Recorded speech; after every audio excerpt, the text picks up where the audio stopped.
The following is an audio renaissance presentation.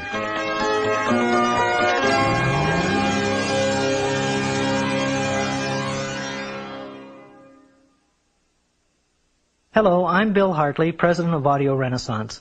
I'm very pleased to introduce you to this special 2-cassette edition of Napoleon Hill's classic, Think and Grow Rich, co-produced by Audio Renaissance Tapes and Cassette Productions Unlimited.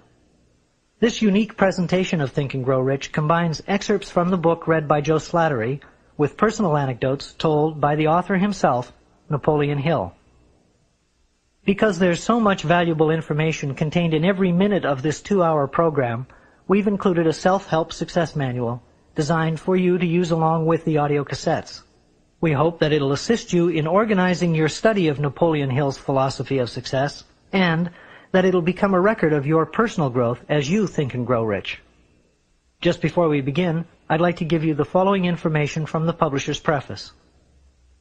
Think and Grow Rich by Napoleon Hill, published by Fawcett Crest, New York, copyright 1937 by Napoleon Hill. Revised edition, copyright 1960 by Combined Registry Company. Copyright under International and Pan American Copyright Conventions. All rights reserved and transferred, January 1963, to Napoleon Hill Foundation, Charleston, South Carolina.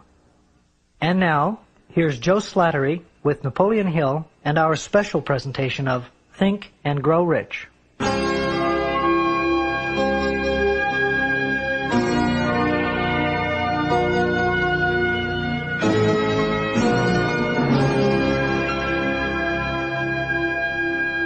Think and Grow Rich is one of the most influential books of all time in pointing the way to personal achievement, to financial independence, and to riches of the spirit beyond measurement in money. There has never been another book like it, nor ever can be. It was inspired by Andrew Carnegie, who disclosed his formula of personal achievement to the author, Napoleon Hill, many years ago. Carnegie not only made himself a multimillionaire, but he made millionaires of more than a score of men to whom he taught his secret. Another 500 wealthy men revealed the source of their riches to Napoleon Hill, who has spent a lifetime of research in bringing their message to people in all walks of life who are willing to give their thoughts, ideas, and organized plans in return for riches. The riches within your grasp cannot always be measured in money. There are great riches in lasting friendships, harmonious family relationships, sympathy and understanding between business associates, and inner harmony which brings peace of mind measurable only in spiritual values.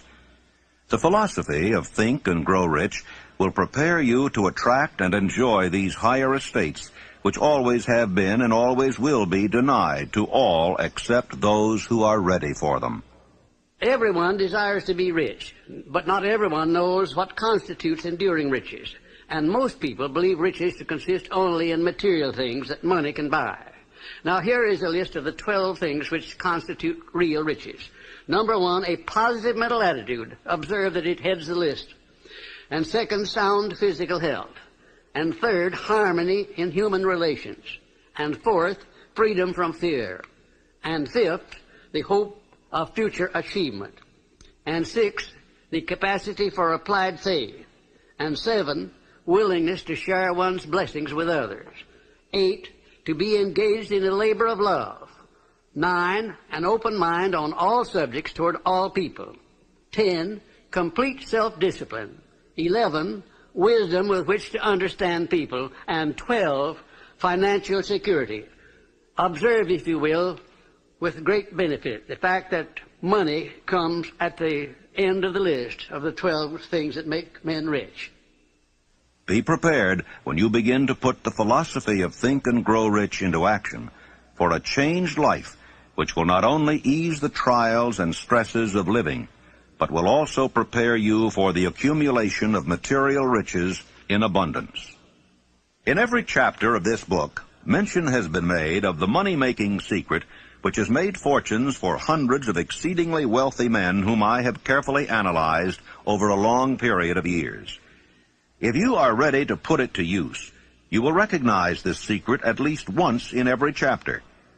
I wish I might feel privileged to tell you how you will know if you are ready, but that would deprive you of much of the benefit you will receive when you make the discovery in your own way.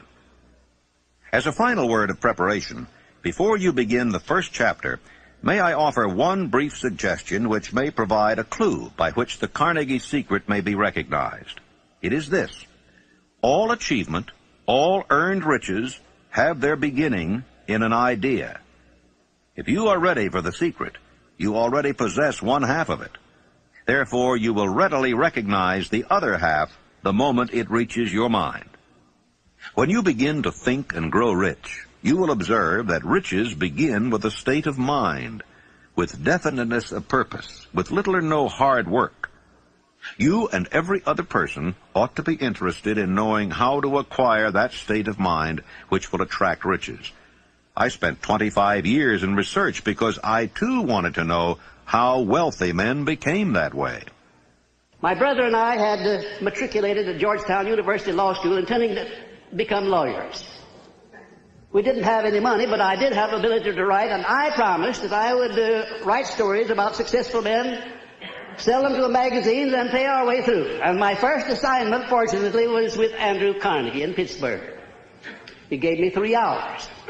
And when the 3 hours were over, he said, now, this interview is just beginning. Come on out the house, stay all night, and after dinner we'll take up the interview again. He kept me there 3 days and nights.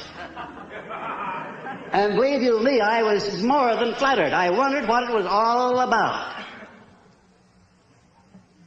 He kept talking to me about the need for a new philosophy. He said, we've had many philosophies from the days of Socrates and Plato on down to the days of William James and Emerson, but most of them dealt with the moral laws of life. What we need is an economic philosophy for the man of the streets that will enable him to make use of the know-how gained by men like myself over a lifetime of experience. Well, it sounded very nice to me, except for one thing. I didn't know exactly what that word philosophy meant. And finally, at the end of the third day, he said, now look here, I have been talking to you for 3 days about the need for a new philosophy. I'm going to ask you a question about it. If I commission you to become the author of this philosophy, give you letters of introduction to men whose experiences you will need in collaboration with yourself, are you willing to put in 20 years of research, because that's how long it will take, paying your own way as you go along without any subsidy from me, yes or no? Ladies and gentlemen, there have been many times in my life when I have faced difficult problems and difficult decisions, and I don't think I ever faced one more embarrassing than that.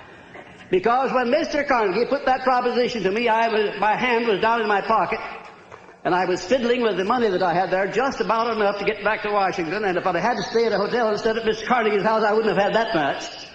I didn't even know the meaning of the word philosophy, and here the richest man in the world wanted me to go to work for him for 20 years without pay. Wasn't that a situation for you? I started to tell Mr. Carnegie, I started to do just exactly what you or the most of us people would have done under the same circumstances. And what do you think that was? What would you have done if you would have faced that sort of proposition, going to work for 20 years without any pay for the richest man in the world? Well, yes, that's what I was about to do. But something inside of me wouldn't let me open my mouth until I got a hunch that if Mr. Carnegie had kept me there for 3 days, it must have been for a purpose. That he must have seen something in me that I didn't know was there. Also, that a man with Mr. Carnegie's reputation for picking men certainly didn't pick me to do a job like that unless he knew I had the ability to do it. And whatever this something was, this silent, invisible person that was standing, looking over my shoulder and whispering in my ear, said, go ahead and tell him yes.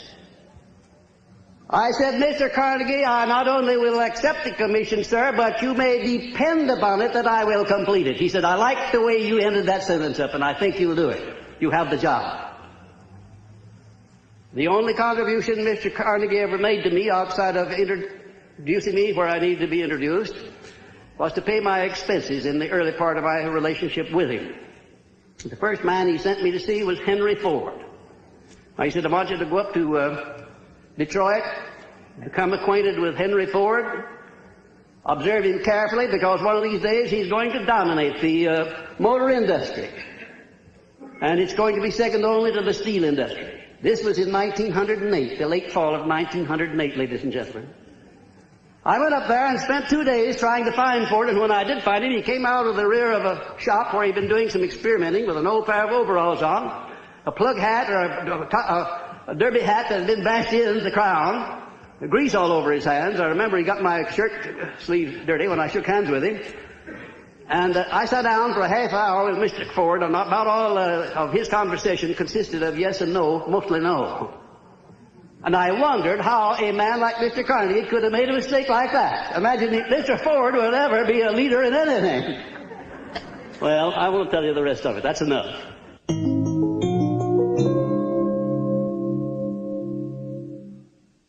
Desire. The starting point of all achievement. The first step toward riches. A long while ago, a great warrior faced a situation which made it necessary for him to make a decision which ensured his success on the battlefield. He was about to send his armies against a powerful foe, whose men outnumbered his own. He loaded his soldiers into boats, sailed to the enemy's country, unloaded soldiers and equipment, then gave the order to burn the ships that had carried them. Addressing his men before the first battle, he said, "You see the boats going up in smoke. That means that we cannot leave these shores alive unless we win. We now have no choice. We win or we perish." They won. Every person who wins in an undertaking must be willing to burn his ships and cut all sources of retreat. Only by so doing can one be sure of maintaining that state of mind known as a burning desire to win, essential to success. Every human being who reaches the age of understanding of the purpose of money wishes for it. Wishing will not bring riches, but desiring riches with a state of mind that becomes an obsession, then planning definite ways and means to acquire riches, and backing those plans with persistence which does not recognize failure, will bring riches. 6 ways to turn desires into gold. The method by which desire for riches can be transmuted into its financial equivalent consists of 6 definite practical steps. That is, first, fix in your mind the exact amount of money you desire. It is not sufficient merely to say, "I want plenty of money." Be definite as to the amount.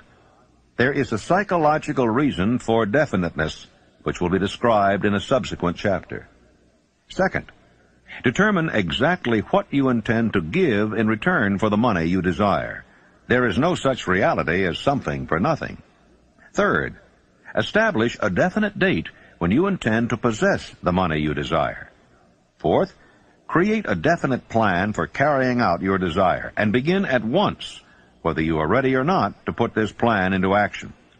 Fifth, write out a clear, concise statement of the amount of money you intend to acquire, name the time limit for its acquisition, state what you intend to give in return for the money, and describe clearly the plan through which you intend to accumulate it. Sixth, read your written statement aloud twice daily, once just before retiring at night and once after arising in the morning. As you read, see and feel and believe yourself already in possession of the money. It is important that you follow the instructions described in these 6 steps. It is especially important that you observe and follow the instructions in the 6th paragraph. You may complain that it's impossible for you to see yourself in possession of money before you actually have it. Here is where a burning desire will come to your aid. If you truly desire money so keenly that your desire is an obsession, you will have no difficulty in convincing yourself that you will acquire it. The object is to want money and to become so determined to have it that you convince yourself you will have it. Can you imagine yourself a millionaire? To the uninitiated, who has not been schooled in the working principles of the human mind, these instructions may appear impractical. It may be helpful to all who fail to recognize the soundness of the 6 steps to know that the information they convey was received from Andrew Carnegie, who began as an ordinary laborer in the steel mills, but managed, despite his humble beginning, to make these principles yield him a fortune of considerably more than $100 million. It may be a further help to know that the 6 steps here recommended were carefully scrutinized by the late Thomas A. Edison, who placed his stamp of approval upon them as being not only the steps essential for the accumulation of money, but for the attainment of any goal. The steps call for no hard labor. They call for no sacrifice. They do not require one to become ridiculous or credulous. To apply them calls for no great amount of education. But the successful application of these 6 steps does call for sufficient imagination to enable one to see and to understand that accumulation of money cannot be left to chance, good fortune, and luck. One must realize that all who have accumulated great fortunes first did a certain amount of dreaming, hoping, wishing, desiring, and planning before they acquired money. You may as well know right here that you can never have riches in great quantity unless you can work yourself into a white heat of desire for money and actually believe you will possess it. If the thing you wish to do is right and you believe in it, go ahead and do it. Put your dream across, and never mind what they say if you meet with temporary defeat, for they, perhaps, do not know that every failure brings with it the seed of an equivalent success. Thomas Edison dreamed of a lamp that could be operated by electricity, began where he stood to put his dream into action, and despite more than 10,000 failures, he stood by that dream until he had made it a physical reality. Practical dreamers do not quit. Imagine a man, for instance, standing by through 10,000 different failures, as Mr. Edison did, before giving up. His personal initiative was so definite that he told me that if he hadn't found the secret of the incandescent electric lamp, that at that very moment he would be in the laboratory working on it instead of being out there wasting his time talking with me. And then in a more serious note, Mr. Edison said, you know, I had to succeed because I finally ran out of things that wouldn't work. And I've thought of that so many times, wondering why more people don't keep on keeping on until they run out of things that won't work, for then they're bound to find the thing that will work. There is a difference between wishing for a thing and being ready to receive it. No one is ready for a thing until he believes he can acquire it. The state of mind must be belief, not mere hope or wish. Open-mindedness is essential for belief. Closed minds do not inspire faith, courage, and belief. Remember, no more effort is required to aim high in life, to demand abundance and prosperity, than is required to accept misery and poverty. I believe in the power of desire backed by faith, because I have seen this power lift men from lowly beginnings to places of power and wealth. I have seen it rob the grave of its victims.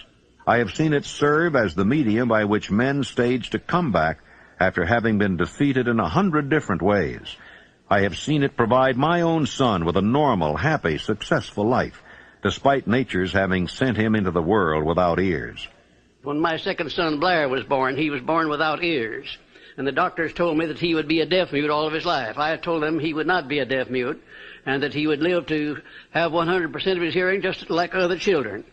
And one of these doctors came over and put his arm on my shoulder, and he said, now look here, Napoleon, there are some things in this world that neither you nor I nor anyone else can do anything about, and now you face one of those situations. I said, Doctor, there is nothing in this world that I can't do something about, if it's nothing more than adjust myself to an unpleasant situation so it does not destroy my spirit. I went to work on that child through prayer before I ever saw him. I worked on him continuously, almost 4 hours a day for the first 4 years of his life. And at the age of about 18 months, we recognized that he was beginning to hear. We didn't know just how much. But by the time he had reached the 4th year, he had developed 65% of his normal hearing. And in his 3rd year in college, in the University of West Virginia, the Acousticon Company, manufacturer of hearing aids, heard about this unusual case, the only one of its kind in the world where a child born without ears ever learned to hear. Came down to the University of West Virginia and made him a special hearing aid that gave him the other 35% of his hearing, and Blair today has 100% of his hearing just exactly like I said he would. It's almost one of the modern miracles of medical science that this thing happened, and the doctors today don't know exactly how it did happen. I'm not so sure that I did, but I know what I was doing to help bring it about.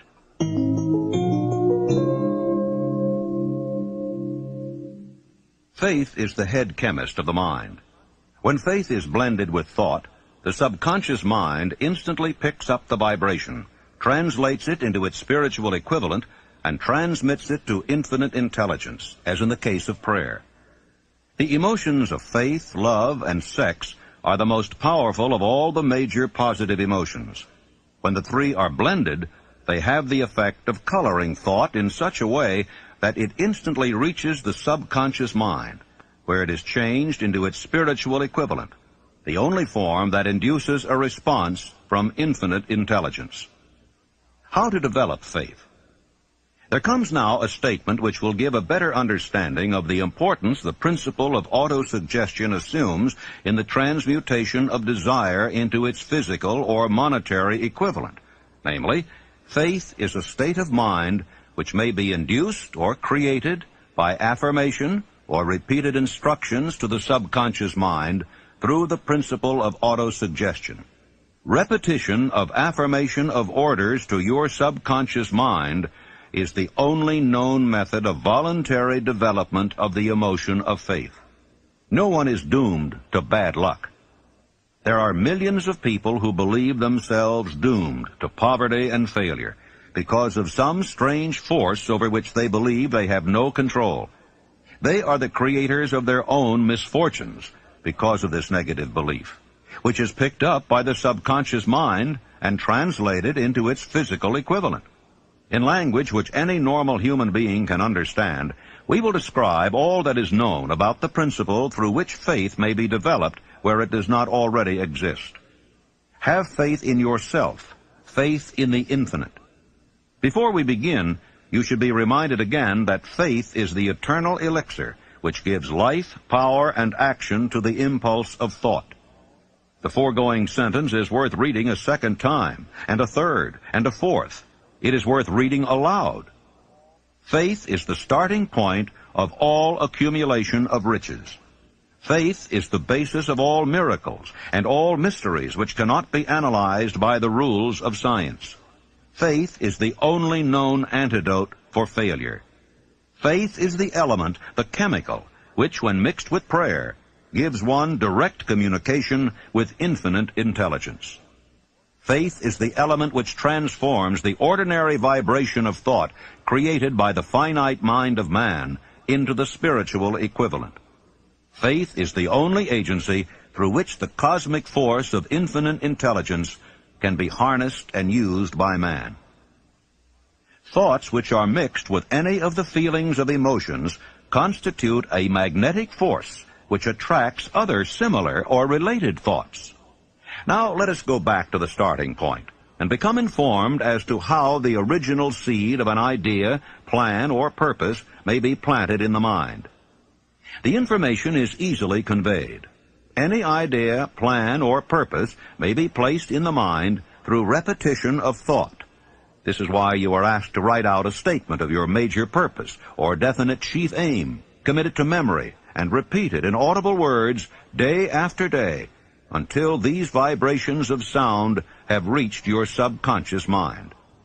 Resolve to throw off the influences of any unfortunate environment and to build your own life to order. Taking inventory of mental assets and liabilities, you may discover that your greatest weakness is lack of self-confidence. This handicap can be surmounted and timidity translated into courage through the aid of the principle of autosuggestion. The application of this principle may be made through a simple arrangement of positive thought impulses stated in writing, memorized, and repeated until they become a part of the working equipment of the subconscious faculty of your mind. Self-confidence formula. First, I know that I have the ability to achieve the object of my definite purpose in life. Therefore, I demand of myself persistent, continuous action toward its attainment, and I here and now promise to render such action. Second, I realize the dominating thoughts of my mind will eventually reproduce themselves in outward physical action and gradually transform themselves into physical reality. Therefore, I will concentrate my thoughts for 30 minutes daily upon the task of thinking of the person I intend to become, thereby creating in my mind a clear mental picture. Third, I know through the principle of autosuggestion, any desire that I persistently hold in my mind will eventually seek expression through some practical means of attaining the object back of it. Therefore, I will devote 10 minutes daily to demanding of myself the development of self-confidence.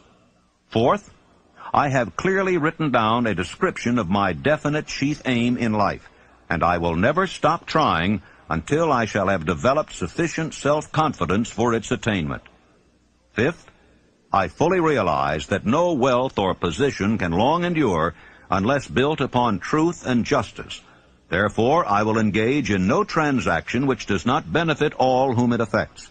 I will succeed by attracting to myself the forces I wish to use and the cooperation of other people. I will induce others to serve me because of my willingness to serve others. I will eliminate hatred, envy, jealousy, selfishness, and cynicism by developing love for all humanity, because I know that a negative attitude toward others can never bring me success. I will cause others to believe in me because I will believe in them and in myself. I will sign my name to this formula, commit it to memory, and repeat it aloud once a day, with full faith that it will gradually influence my thoughts and actions so that I will become a self-reliant and successful person. The disaster of negative thinking. The subconscious mind makes no distinction between constructive and destructive thought impulses. It works with the material we feed it, through our thought impulses. The subconscious mind will translate into reality a thought driven by fear just as readily as it will translate into reality a thought driven by courage or faith. Like the wind which carries one ship east and another west, the law of autosuggestion will lift you up or pull you down, according to the way you set your sails of thought.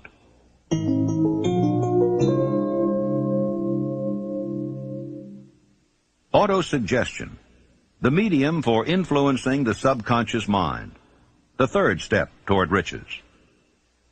Autosuggestion is a term which applies to all suggestions and all self-administered stimuli which reach one's mind through the five senses. Stated in another way, autosuggestion is self-suggestion. It is the agency of communication between that part of the mind where conscious thought takes place, and that which serves as the seat of action for the subconscious mind. See and feel money in your hands. You were instructed in the last of the 6 steps described in the chapter on desire to read aloud twice daily the written statement of your desire for money, and to see and feel yourself in possession of the money. By following these instructions, you communicate the object of your desire directly to your subconscious mind in a spirit of absolute faith. Through repetition of this procedure, you voluntarily create thought habits which are favorable to your efforts to transmute desire into its monetary equivalent. Remember, therefore, when reading aloud the statement of your desire, through which you are endeavoring to develop a money consciousness, that the mere reading of the words is of no consequence unless you mix emotion or feeling with your words. Your subconscious mind recognizes and acts only upon thoughts which have been well mixed with emotion or feeling. Plain, unemotional words do not influence the subconscious mind. You will get no appreciable results until you learn to reach your subconscious mind with thoughts or spoken words which have been well emotionalized with belief. Do not become discouraged if you cannot control and direct your emotions the first time you try to do so. Remember, there is no such possibility as something for nothing. You cannot cheat even if you desire to do so. The price of ability to influence your subconscious mind is everlasting persistence in applying the principles described here. You cannot develop the desired ability for a lower price. You and you alone must decide whether or not the reward for which you are striving, the money consciousness, is worth the price you must pay for it in effort. Your ability to use the principle of autosuggestion will depend very largely upon your capacity to concentrate upon a given desire until that desire becomes a burning obsession.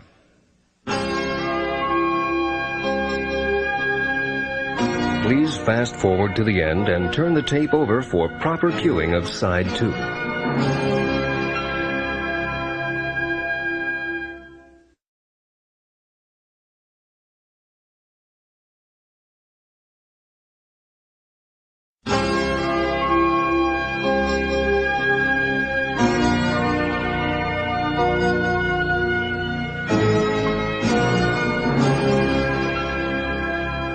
Six steps to stimulate your subconscious mind. The instructions given in connection with the 6 steps in the 2nd chapter will now be summarized and blended with the principles covered by this chapter as follows. First, go into some quiet spot, preferably in bed at night, where you will not be disturbed or interrupted. Close your eyes and repeat aloud, so you may hear your own words, the written statement of the amount of money you intend to accumulate, the time limit for its accumulation, and a description of the service or merchandise you intend to give in return for the money. As you carry out these instructions, see yourself already in possession of the money. For example, suppose that you intend to accumulate $50,000 by the 1st of January 5 years hence, that you intend to give personal services in return for the money in the capacity of a salesman. Your written statement of your purpose should be similar to the following.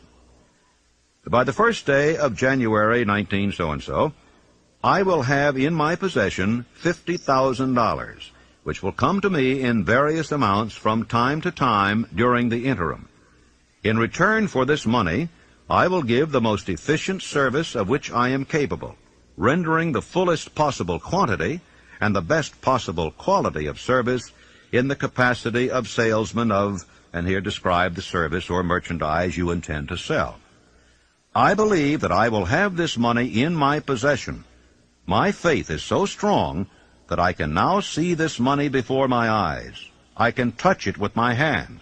It is now awaiting transfer to me at the time and in the proportion that I deliver the service I intend to render in return for it. I am awaiting a plan by which to accumulate this money, and I will follow that plan when it is received. Second, repeat this program night and morning until you can see in your imagination the money you intend to accumulate. Third, place a written copy of your statement where you can see it night and morning, and read it just before retiring and upon arising until it has been memorized. Remember, as you carry out these instructions, that you are applying the principle of autosuggestion for the purpose of giving orders to your subconscious mind. Remember also that your subconscious mind will act only upon instructions which are emotionalized and handed over to it with feeling. Faith is the strongest and most productive of the emotions. Follow the instructions given in the chapter on faith. These instructions may at first seem abstract. Do not let this disturb you. Follow the instructions, no matter how abstract or impractical they may at first appear to be. The time will soon come, if you do as you've been instructed, in spirit as well as in act, when a whole new universe of power will unfold to you.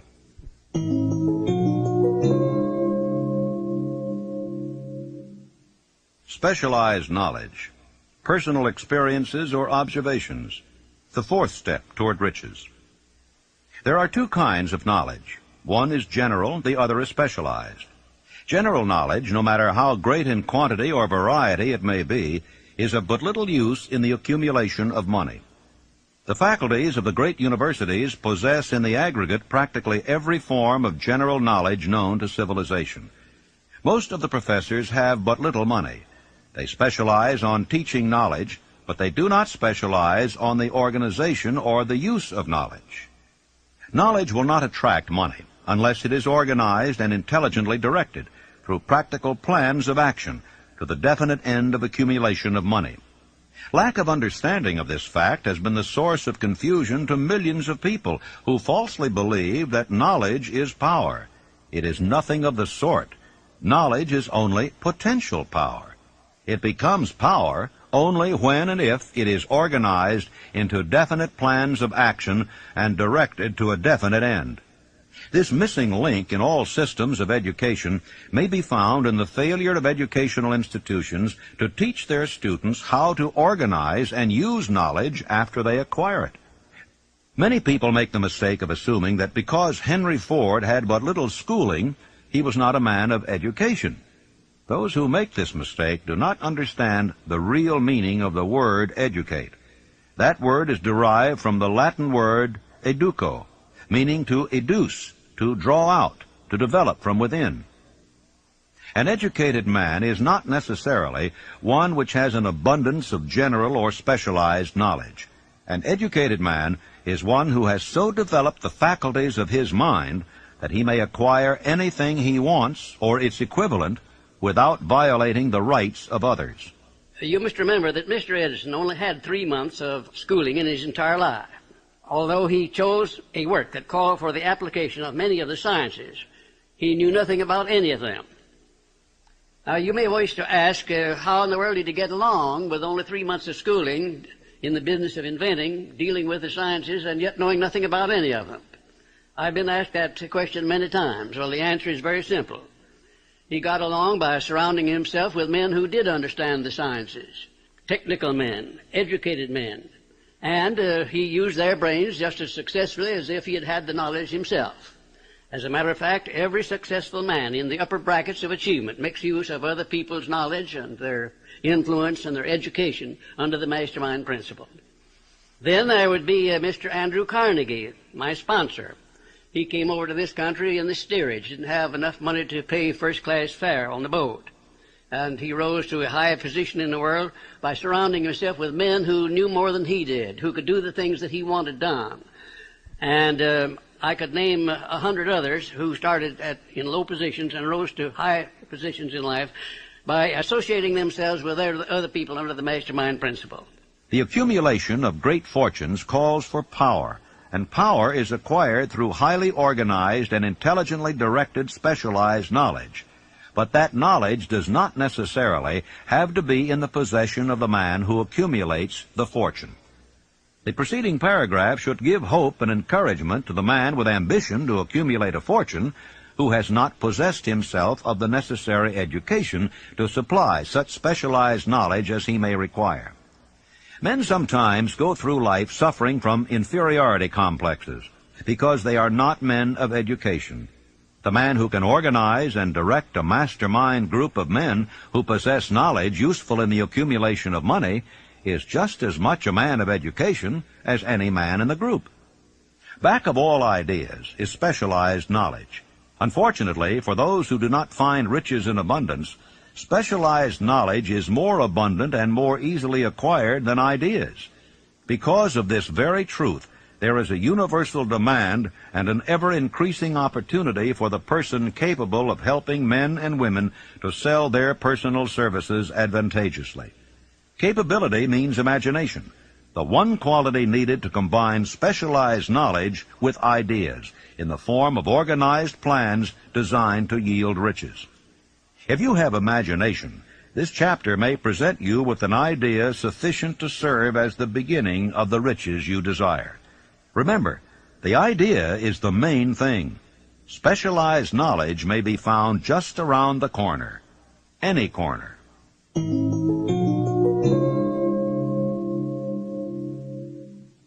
Imagination. The workshop of the mind. The fifth step toward riches. The imagination is literally the workshop wherein are fashioned all plans created by man. The impulse, the desire, is given shape, form, and action through the aid of the imaginative faculty of the mind. Two forms of imagination. The imaginative faculty functions in two forms.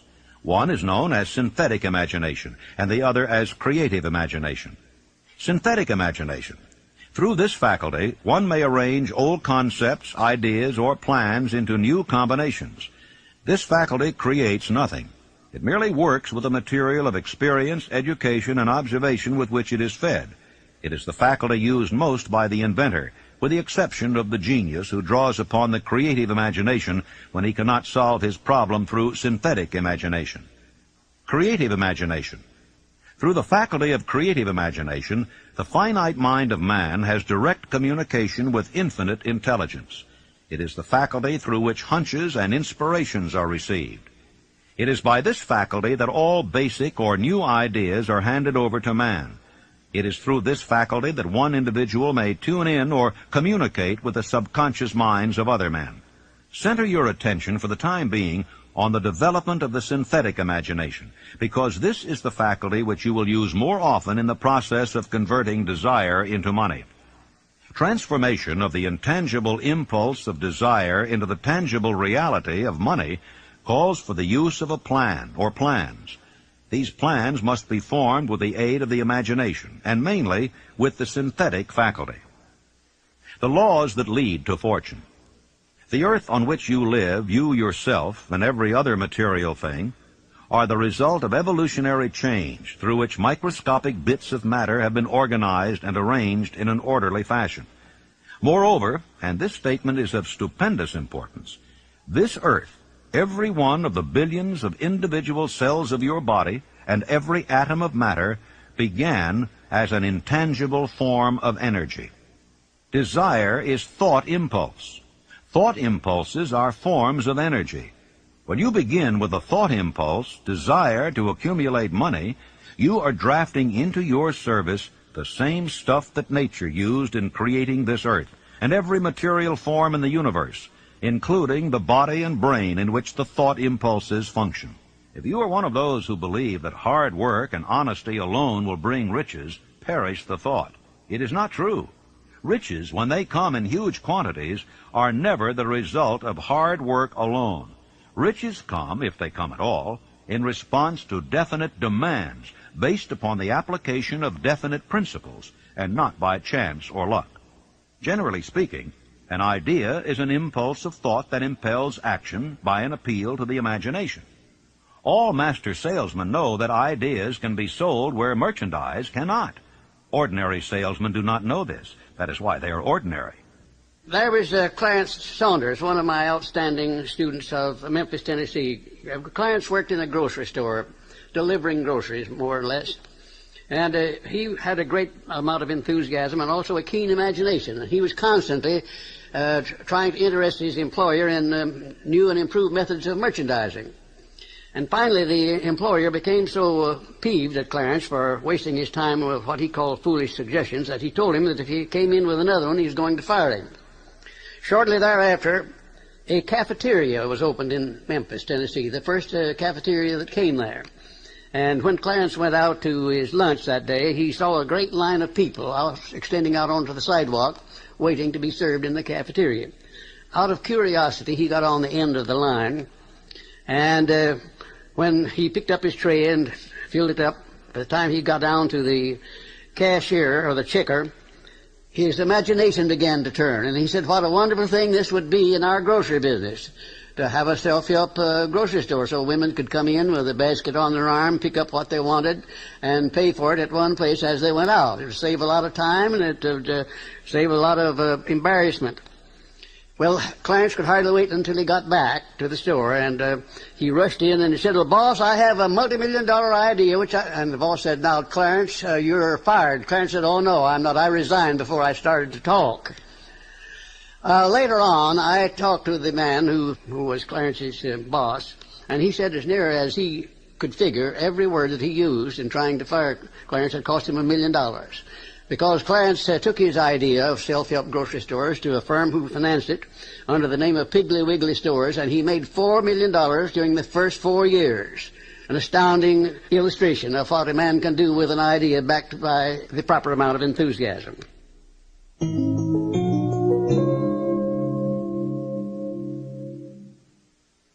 Organized planning. The crystallization of desire into action. The sixth step toward riches.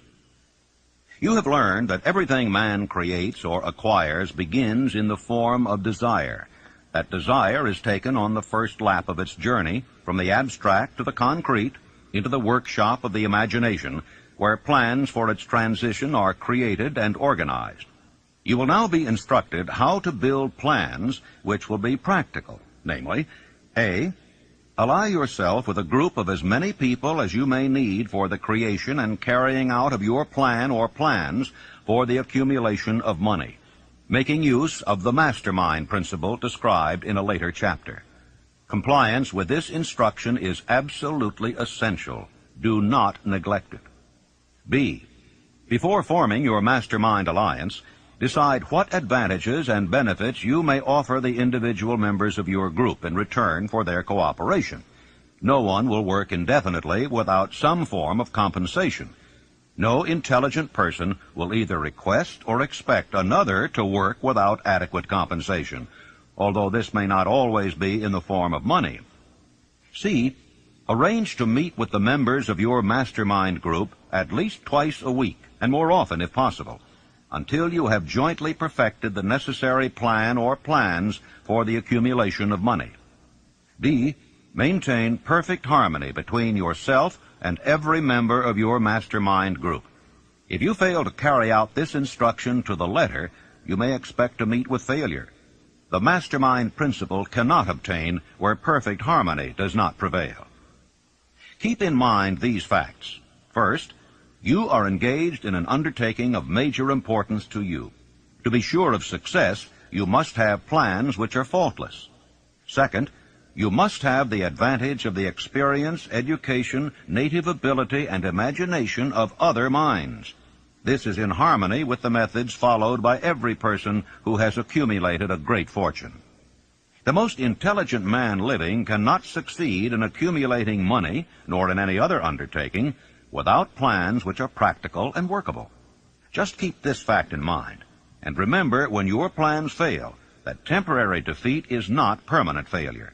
It may only mean that your plans have not been sound. Build other plans. Start all over again. No follower of this philosophy can reasonably expect to accumulate a fortune without experiencing temporary defeat. When defeat comes, accept it as a signal that your plans are not sound. Rebuild those plans and set sail once more toward your coveted goal. If you give up before your goal has been reached, you are a quitter. A quitter never wins, and a winner never quits. Lift this sentence out. Write it on a piece of paper in letters an inch high, and place it where you will see it every night before you go to sleep, and every morning before you go to work. Take my son Blair, for instance, who was born without any sign of ears. As a result of that adversity, he was trained to believe that it was not an adversity, that it was a blessing, because it would cause people to recognize his condition, and they'd go out of their way to be kind to him, and that's exactly the way it turned out. I have often said that my son Blair has made it possible to get through life with less resistance than his other two brothers who have all of their faculties. Adversity. I think I can tell you, had it not been for the many adversities which I experienced in the early part of my work with Andrew Carnegie, I never would have completed the science of personal achievement.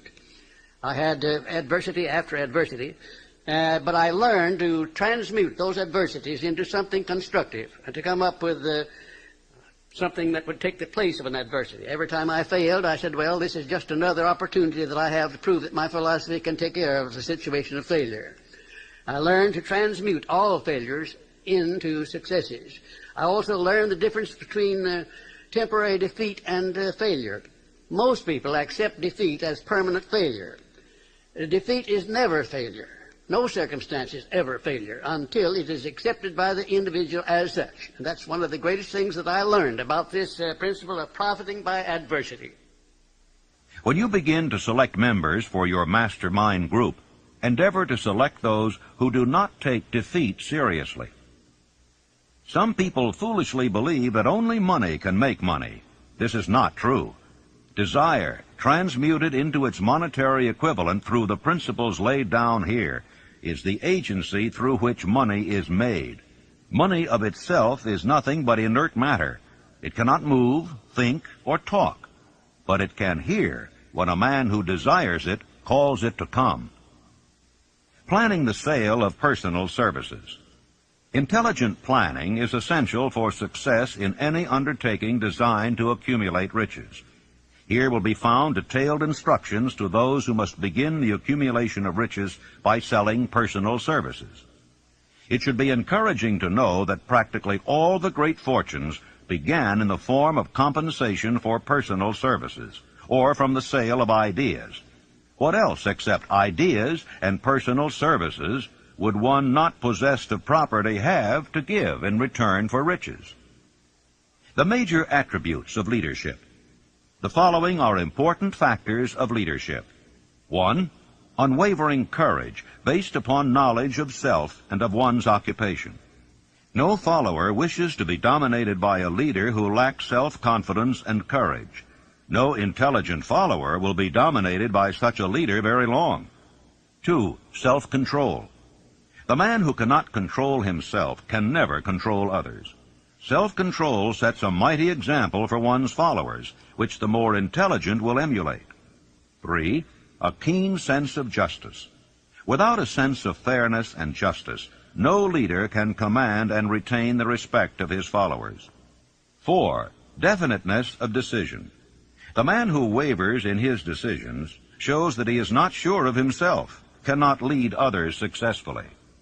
5. Definiteness of plans. The successful leader must plan his work and work his plan. A leader who moves by guesswork without practical, definite plans is comparable to a ship without a rudder. Sooner or later he will land on the rocks. 6. The habit of doing more than paid for. One of the penalties of leadership is the necessity of willingness upon the part of the leader to do more than he requires of his followers. 7. A pleasing personality. No slovenly, careless person can become a successful leader. Leadership calls for respect. Followers will not respect a leader who does not grade high on all of the factors of a pleasing personality. 8. Sympathy and understanding. The successful leader must be in sympathy with his followers. Moreover, he must understand them and their problems. 9. Mastery of detail. Successful leadership calls for mastery of the details of the leader's position. 10. Willingness to assume full responsibility.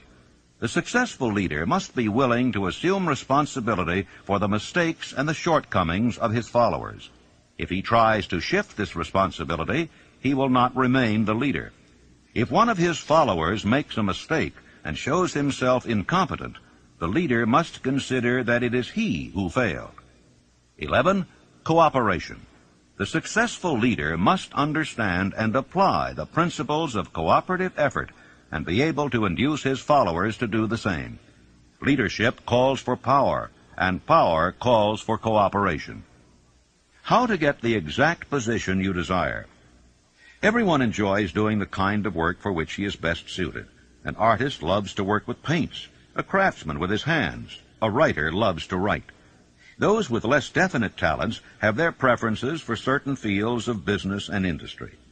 If America does anything well, it offers a full range of occupations: tilling the soil, manufacturing, marketing, and the professions. First, decide exactly what kind of job you want. If the job doesn't already exist, perhaps you can create it. Second, choose the company or individual for whom you wish to work. Third, study your prospective employer as to policies, personnels, chances of advancement. Fourth, by analysis of yourself and your talents and capabilities, figure what you can offer and plan ways and means of giving advantages, services, developments, ideas that you believe you can successfully deliver. Fifth, forget about a job. Forget whether or not there is an opening. Forget the usual routine of, have you got a job for me? Concentrate on what you can give. Sixth, once you have your plan in mind, arrange with an experienced writer to put it on paper in neat form and in full detail. Seventh, present it to the proper person with authority, and he will do the rest. Every company is looking for men who can give something of value, whether it be ideas, services, or connections. Every company has room for the man who has a definite plan of action which is to the advantage of that company. This line of procedure may take a few days or weeks of extra time, but the difference in income, in advancement, and in gaining recognition will save years of hard work at small pay. It has many advantages, the main one being that it will often save from 1 to 5 years of time in reaching a chosen goal. Every person who starts or gets in halfway up the ladder does so by deliberate and careful planning. For instance, back in the early days when I wanted to get a job from a certain firm while I was going to high school, here's the way I went about it. I wrote an application stating my qualifications and my desire for the job. The answer came back, no, too sorry, no position open. Next, I sent a telegram. Answer was still no. Next, I sent a special delivery letter every day for a week. Answer was still no. Next, I sent a special delivery every hour for 2 days. And the firm telegraphed me to come and go to work. Every person must be his own salesman of personal services. The quality and the quantity of service rendered, and the spirit in which it is rendered, determine to a large extent the price and the duration of employment. To market personal services effectively, which means a permanent market at a satisfactory price under pleasant conditions, one must adopt and follow the QQS formula, which means that quality plus quantity plus the proper spirit of cooperation equals perfect salesmanship of service. Remember the QQS formula, but do more. Apply it as a habit. Let us analyze the formula to make sure we understand exactly what it means. 1. Quality of service shall be construed to mean the performance of every detail in connection with your position in the most efficient manner possible, with the object of greater efficiency always in mind. 2.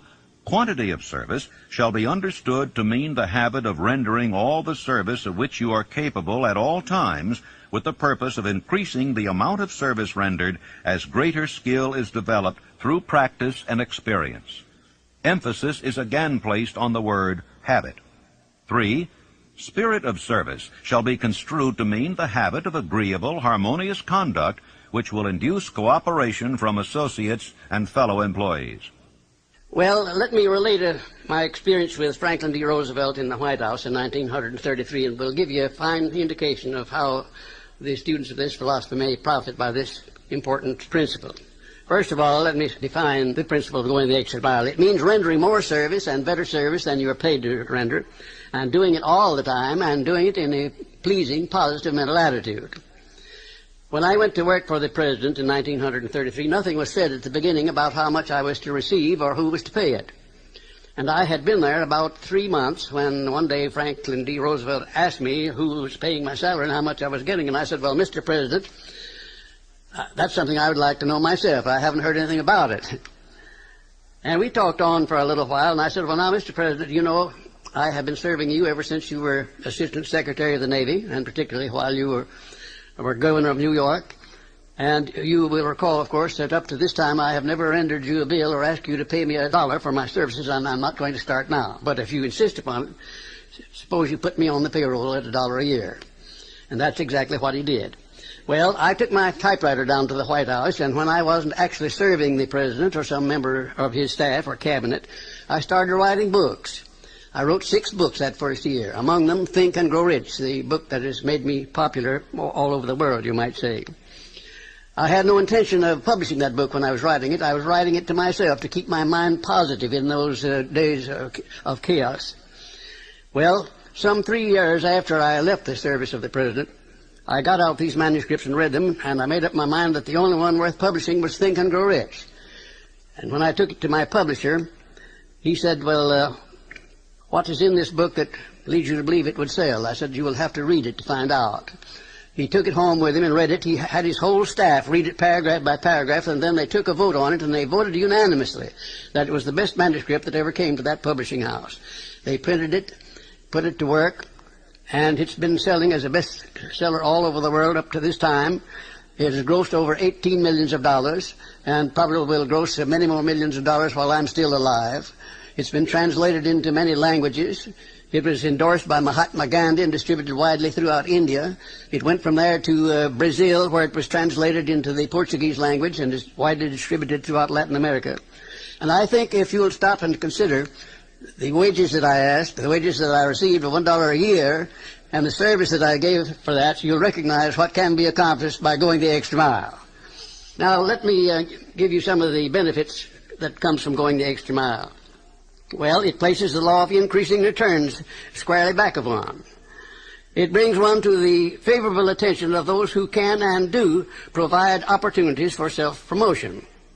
It tends to permit one to become indispensable in many different human relationships, and therefore enables one to command more than average compensation. It leads to a mental growth and physical perfection in various forms of service, thereby developing greater ability and skill in one's chosen vocation. It protects one against the loss of employment and places one in a position to choose his own job and working conditions.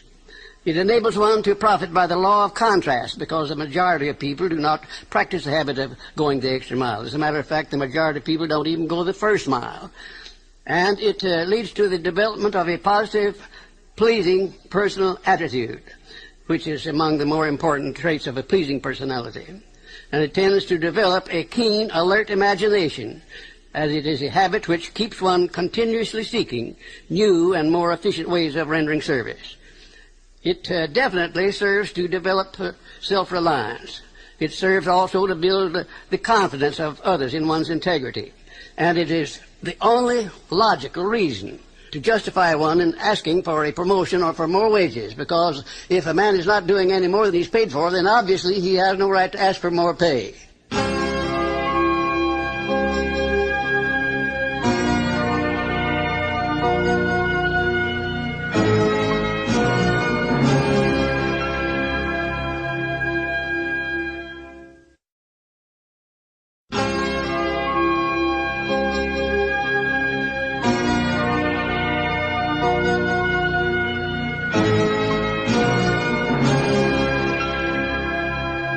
Do you know your own worth? The oldest of admonitions is, "Man, know thyself." If you market merchandise successfully, you must know the merchandise. The same is true in marketing personal services. You should know all of your weaknesses in order that you may either bridge them or eliminate them entirely. You should know your strength in order that you may call attention to it when selling your services. You can know yourself only through accurate analysis. Take inventory of yourself. Annual self-analysis is an essential in the effective marketing of personal services, as is annual inventory in merchandising. Moreover, the yearly analysis should disclose a decrease in faults and an increase in virtues. One goes ahead, stands still, or goes backward in life. One's object should be, of course, to go ahead. Annual self-analysis will disclose whether advancement has been made, and if so, how much. It will also disclose any backward steps one may have made. The effective marketing of personal services requires one to move forward even if the progress is slow.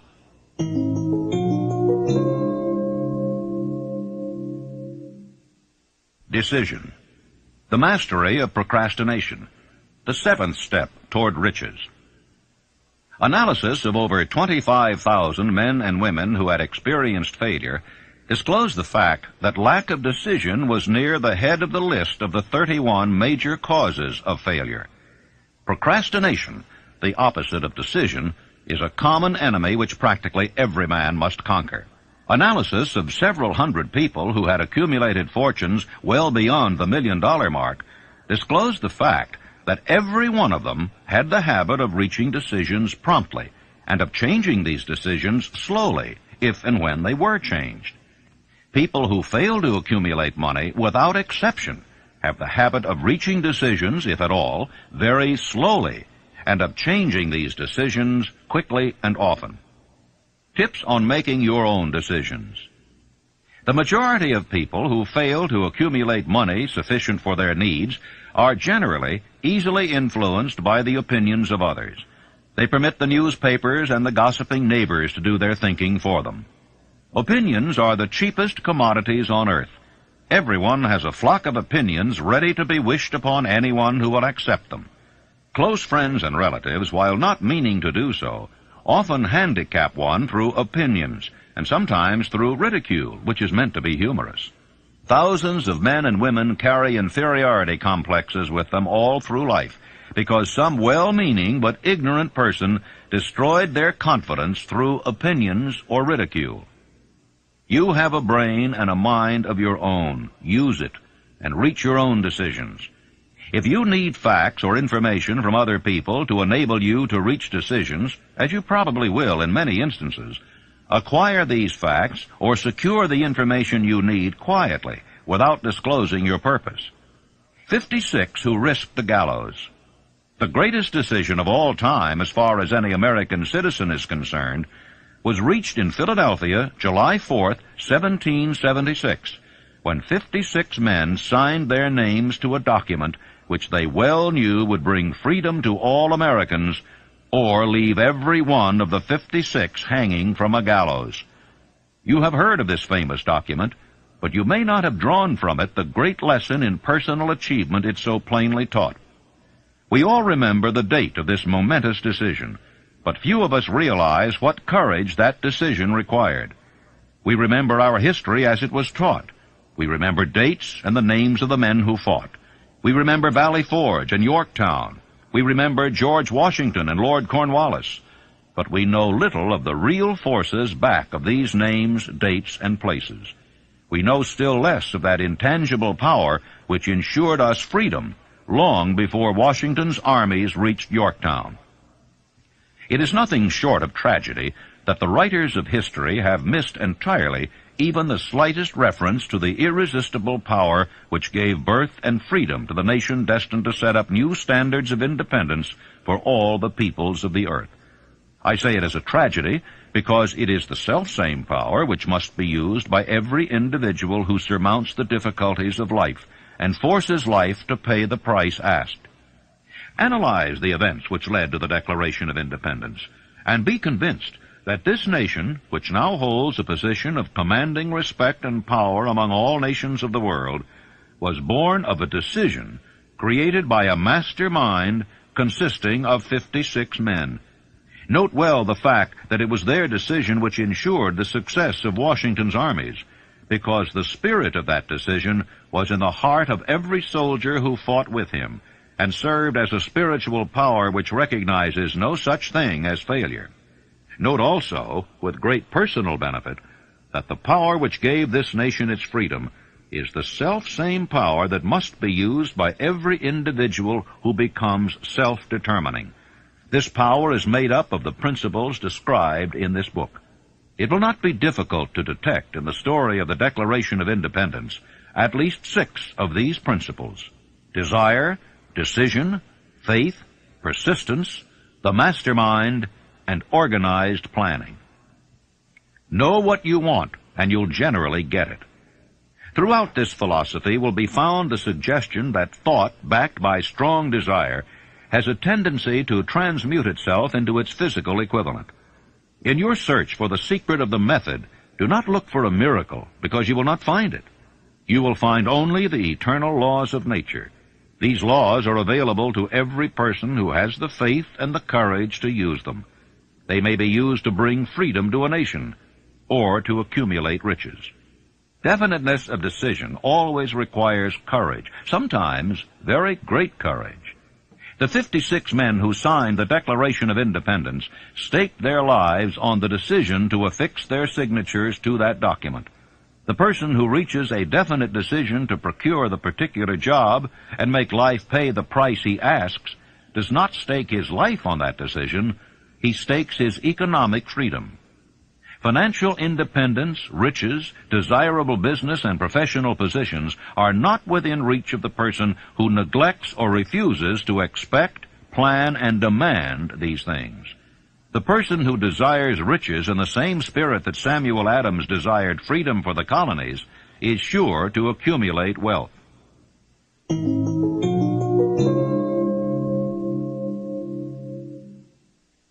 Persistence, the sustained effort necessary to induce faith.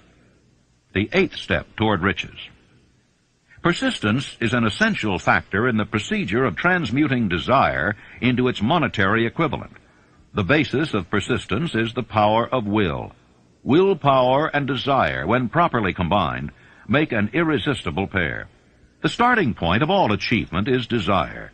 Keep this constantly in mind. Weak desires bring weak results, just as a small amount of fire makes a small amount of heat. If you find yourself lacking in persistence, This weakness may be remedied by building a stronger fire under your desires. And if you find that you are indifferent, you may be sure that you have not yet acquired the money consciousness which you must possess before you can be sure of accumulating a fortune.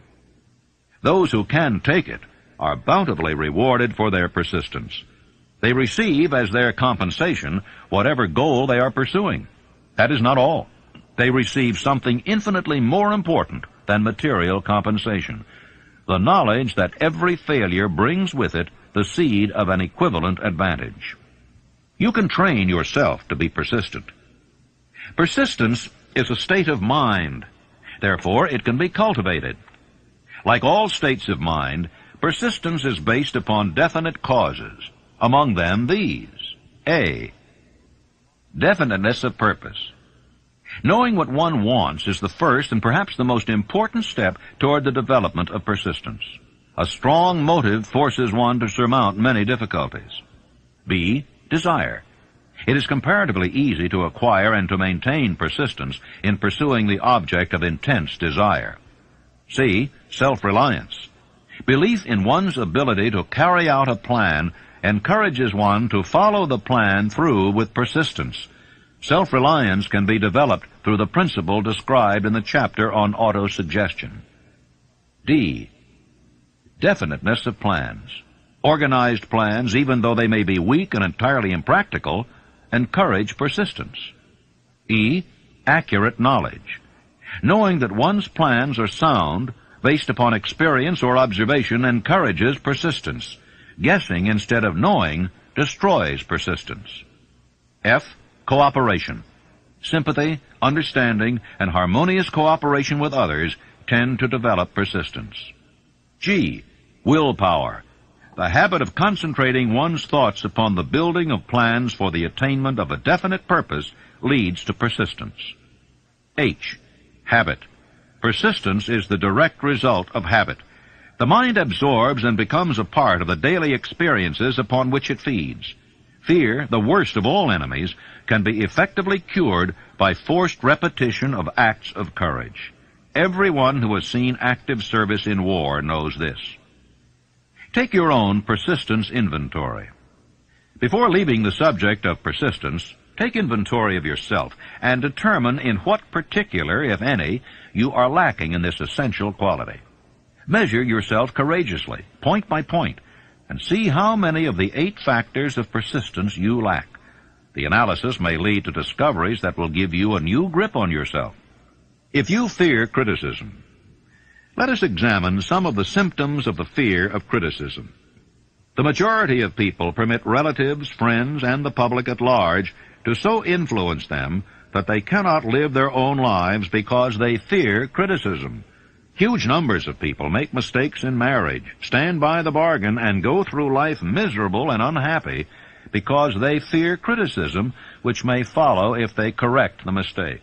Anyone who has submitted to this form of fear knows the irreparable damage it does by destroying one's ambition and the desire to achieve. Millions of people neglect to acquire belated educations after having left school because they fear criticism. Countless numbers of men and women, both young and old, permit relatives to wreck their lives in the name of duty because they fear criticism. Duty does not require any person to submit to the destruction of his personal ambitions and the right to live his own life in his own way. People refuse to take chances in business because they fear the criticism which may follow if they fail. The fear of criticism in such cases is stronger than the desire for success. How to develop persistence? There are 4 simple steps which lead to the habit of persistence. They call for no great amount of intelligence, no particular amount of education, and but little time or effort. The necessary steps are 1. A definite purpose backed by burning desire for its fulfillment. 2. A definite plan expressed in continuous action. 3. A mind closed tightly against all negative and discouraging influences, including negative suggestions of relatives, friends, and acquaintances. 4. A friendly alliance with one or more persons who will encourage one to follow through with both plan and purpose. These 4 steps are essential for success in all walks of life. The entire purpose of the 13 principles of this philosophy is to enable one to take these 4 steps as a matter of habit. These are the steps by which one may control one's economic destiny. They are the steps that lead to freedom and independence of thought. They are the steps that lead to riches in small or great quantities. They lead the way to power, fame, and worldly recognition. They are the 4 steps which guarantee favorable breaks. They are the steps that convert dreams into physical realities. They lead also to the mastery of fear, discouragement, and indifference. There is a magnificent reward for all who learn to take these 4 steps. It is the privilege of writing one's own ticket and of making life yield whatever price is asked. How to master difficulties. What mystical power gives to men of persistence the capacity to master difficulties? Does the quality of persistence set up in one's mind some form of spiritual, mental, or chemical activity which gives one access to supernatural forces? Does infinite intelligence throw itself on the side of the person who still fights on after the battle has been lost, with the whole world on the opposing side? You may be interested in knowing that I had the help of some 500 of the most successful men in America to help me create the science of personal achievement. Among them were such men as Thomas A. Edison, Henry Ford, John Wanamaker. Let me tell you about one man, perhaps my most outstanding student, who has made a tremendous success of his life by applying definiteness of purpose. His name is W. Clement Stone, president of the Combined Insurance Company of America. Right after Think and Grow Rich was published in 1937, someone gave Mr. Stone a copy of this book, and he was so impressed by it that he laid out a 20-year plan for himself. At that time, he was selling insurance, I suppose making $200 or $300, maybe $400 a week at the most. Now, his plan called for him to own a company of his own within 20 years, and for him to be president of it, and his personal fortune to be not less than $10 million. Well, long before the 20 years were up, he was the president and majority owner of 4 large insurance companies. His personal fortune was over $35 million, and today it is estimated that his fortune is over $100 million. And he attributes his success entirely to the application of the famous Andrew Carnegie philosophy, and particularly to the application of definiteness of purpose. His 2,000 salesmen are known to be the most successful men in the insurance field, and every one of those 2,000 men has been taught to use the science of personal achievement and to emphasize the principle of definiteness of purpose.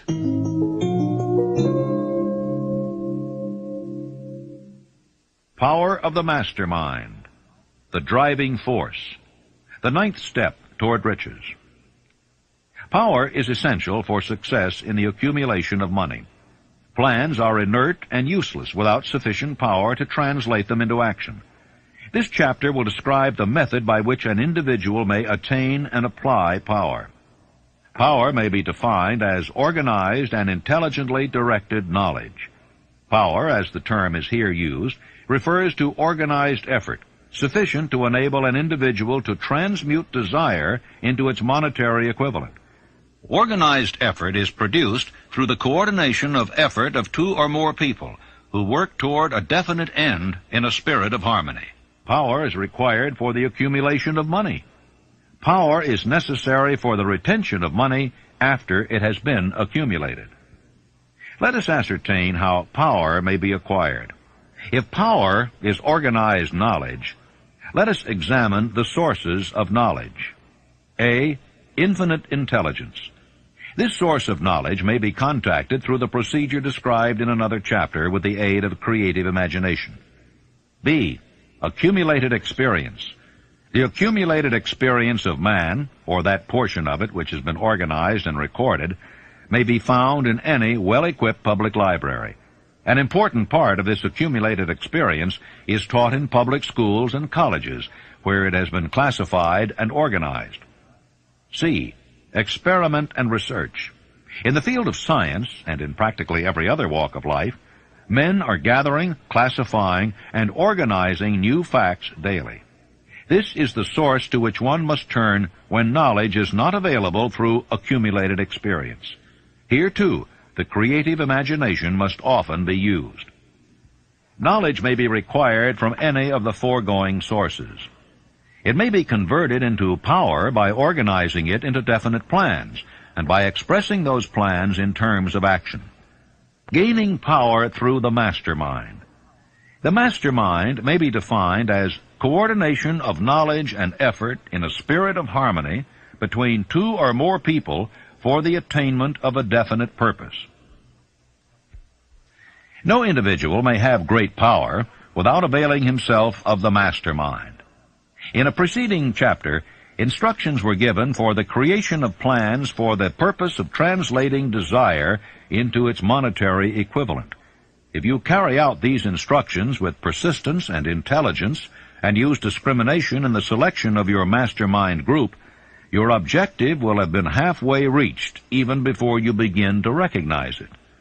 So you may better understand the intangible potentialities of power available to you through a properly chosen mastermind group. We will here explain the two characteristics of the mastermind principle, one of which is economic in nature and the other psychic. The economic feature is obvious. Economic advantages may be created by any person who surrounds himself with the advice, counsel, and personal cooperation of a group of men who are willing to lend him wholehearted aid in a spirit of perfect harmony. This form of cooperative alliance has been the basis of nearly every great fortune. Your understanding of this great truth may definitely determine your financial status. The psychic phase of the mastermind principle is much more difficult to comprehend. You may catch a significant suggestion from this statement. No two minds ever come together without thereby creating a third invisible, intangible force which may be likened to a third mind. How to multiply your brain power. Man's brain may be compared to an electric battery. It is a well-known fact that a group of electric batteries will provide more energy than a single battery. It is also a well-known fact that an individual battery will provide energy in proportion to the number and capacity of the cells it contains. The brain functions in a similar fashion. This accounts for the fact that some brains are more efficient than others, and leads to this significant statement. A group of brains, coordinated or connected in a spirit of harmony, will provide more thought energy than a single brain, just as a group of electric batteries will provide more energy than a single battery.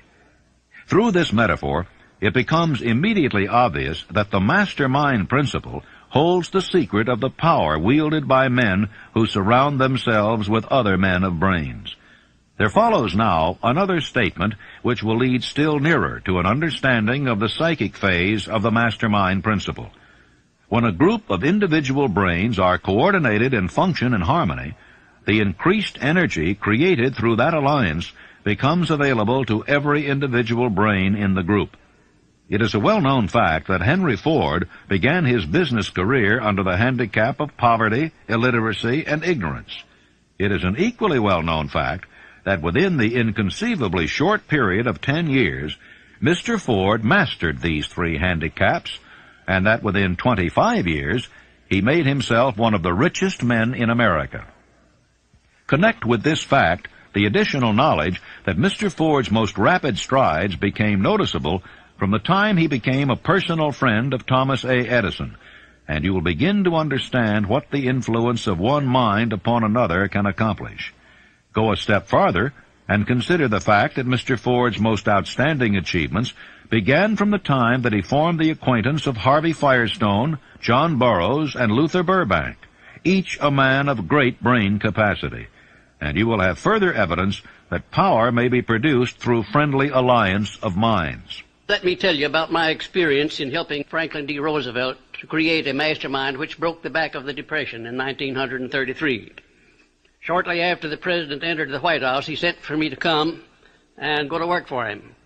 We created one of the most outstanding masterminds that this nation has ever known, perhaps.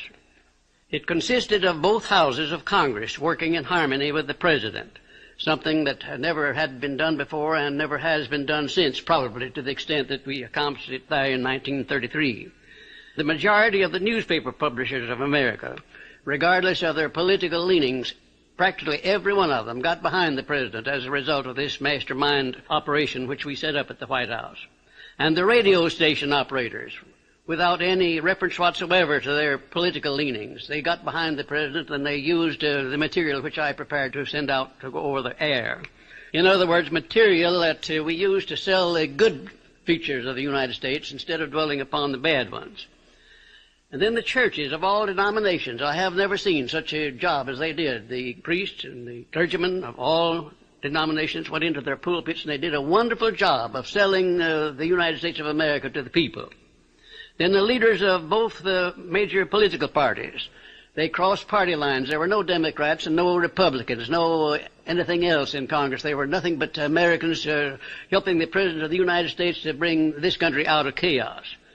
And then most of all, there was a majority of the American people of all political and religious leanings. I have never seen the people of the United States get behind a president so squarely as they did behind FDR in those perilous days of 1933. Now here was a mastermind alliance that served a great purpose at a time of need. And I hope to see the time come when I may contribute my services in building a mastermind alliance that will permanently serve the President of the United States as it did in 1933.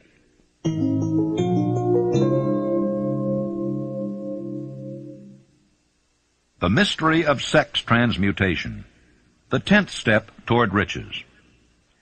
The meaning of the word transmute is, in simple language, the changing or transferring of one element or form of energy into another. The 10 stimuli of the mind. The human mind responds to stimuli through which it may be keyed up to high rates of vibration, known as enthusiasm, creative imagination, intense desire, and so on. The stimuli to which the mind responds most freely are 1. The desire for sex expression. 2. Love. 3. A burning desire for fame, power, or financial gain, money. 4. Music. 5. Friendship between either those of the same sex or those of the opposite sex. 6. A mastermind alliance based upon the harmony of 2 or more people who ally themselves for spiritual or temporal advancement. 7. Mutual suffering, such as that experienced by people who are persecuted.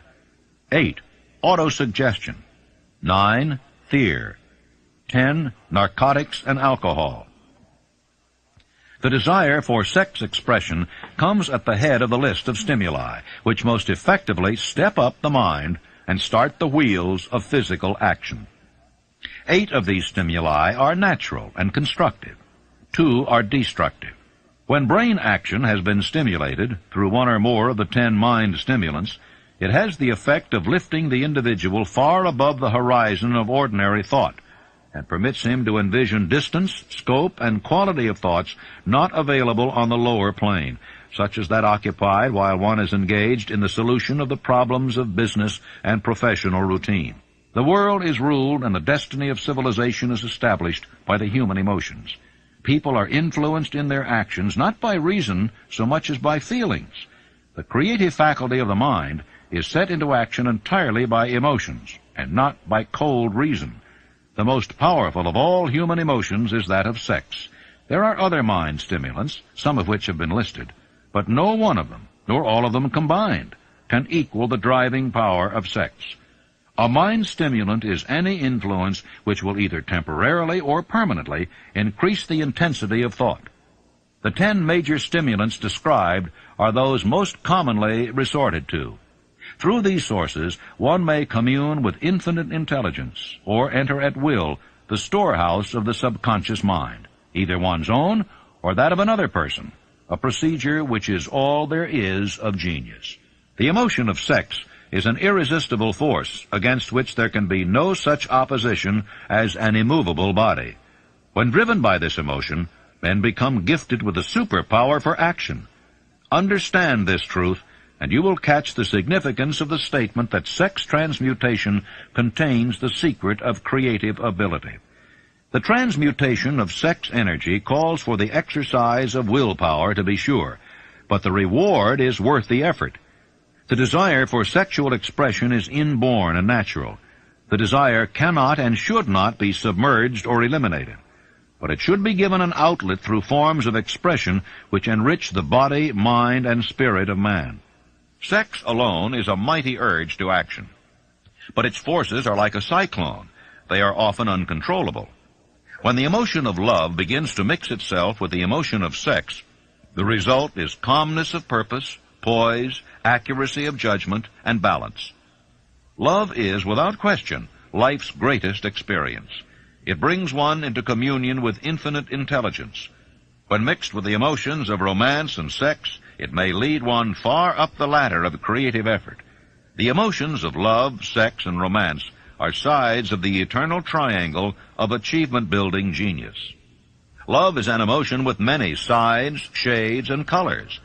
But the most intense and burning of all kinds of love is that experienced in the blending of the emotions of love and sex. When the emotion of romance is added to those of love and sex, the obstructions between the finite mind of man and infinite intelligence are removed. Then a genius has been born.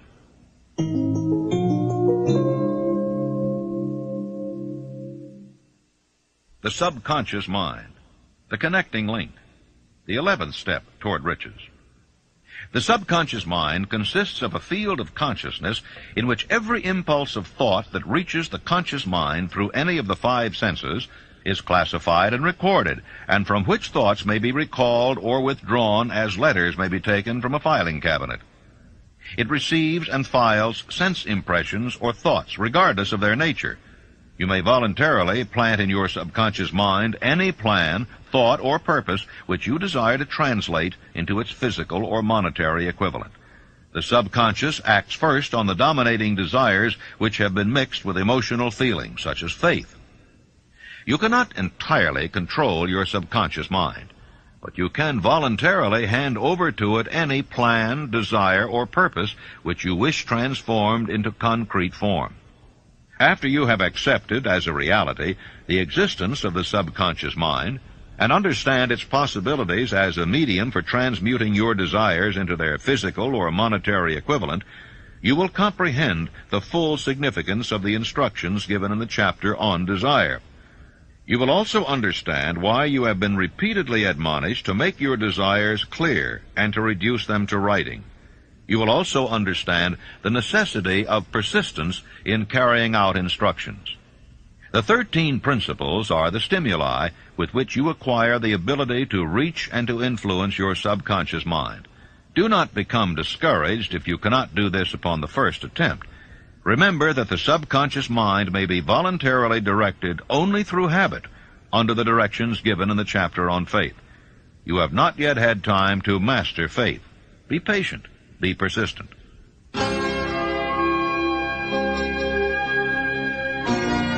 Please fast forward to the end and turn the tape over for proper cueing of side 4.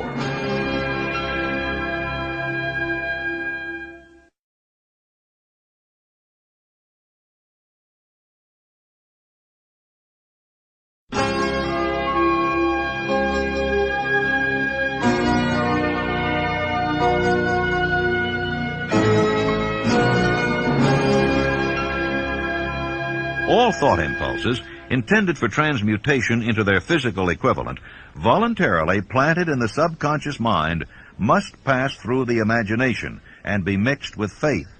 The mixing of faith with a plan or purpose intended for submission to the subconscious mind may be done only through the imagination. From these statements, you will readily observe that voluntary use of the subconscious mind calls for coordination and application of all the principles. You are preparing yourself to influence and control the inner audience of your subconscious mind in order to hand over to it the desire for money, which you wish transmuted into its monetary equivalent. It is essential, therefore, that you understand the method of approach to this inner audience. You must speak its language, or it will not heed your call.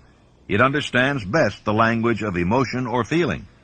Let us therefore describe here the 7 major positive emotions and the 7 major negative emotions.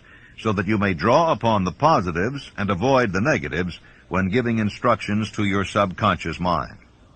The 7 major positive emotions: the emotion of desire, the emotion of faith, the emotion of love, the emotion of sex, the emotion of enthusiasm, the emotion of romance, the emotion of hope.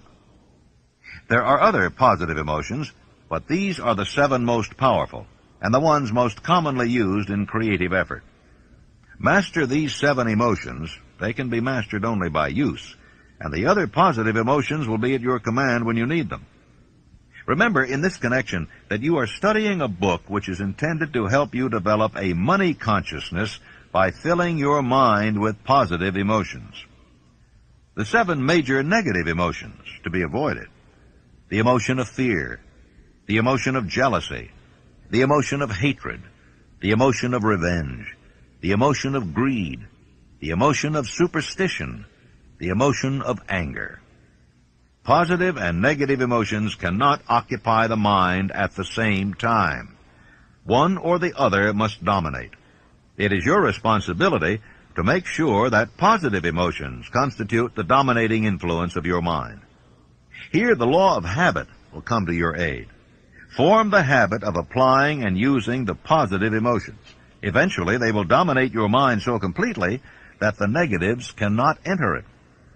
Only by following these instructions literally and continuously can you gain control over your subconscious mind. The presence of a single negative in your conscious mind is sufficient to destroy all chances of constructive aid from your subconscious mind.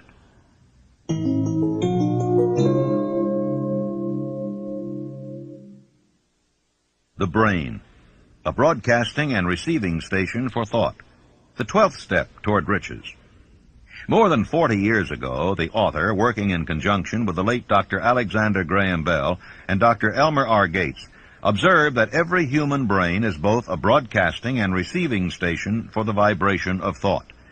The subconscious mind is the sending station of the brain, through which vibrations of thought are broadcast.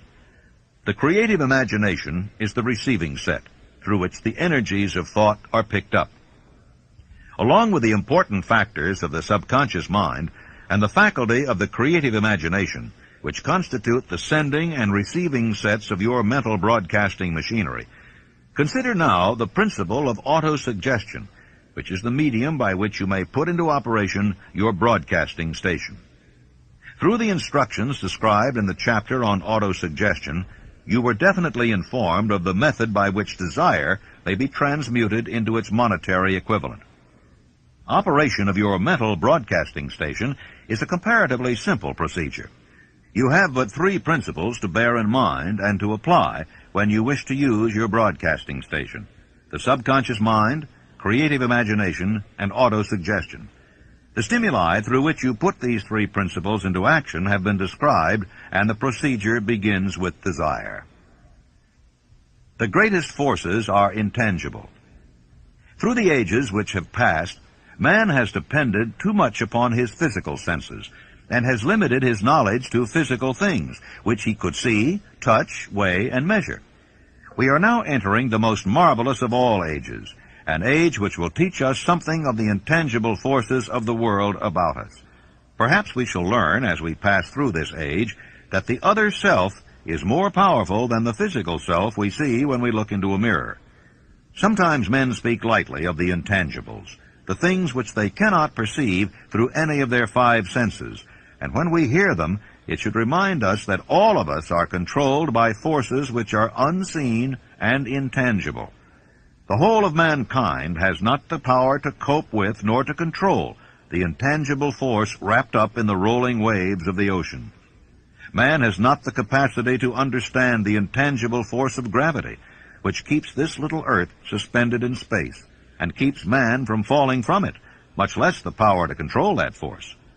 Man is entirely subservient to the intangible force which comes with a thunderstorm, and he is just as helpless in the presence of the intangible force of electricity.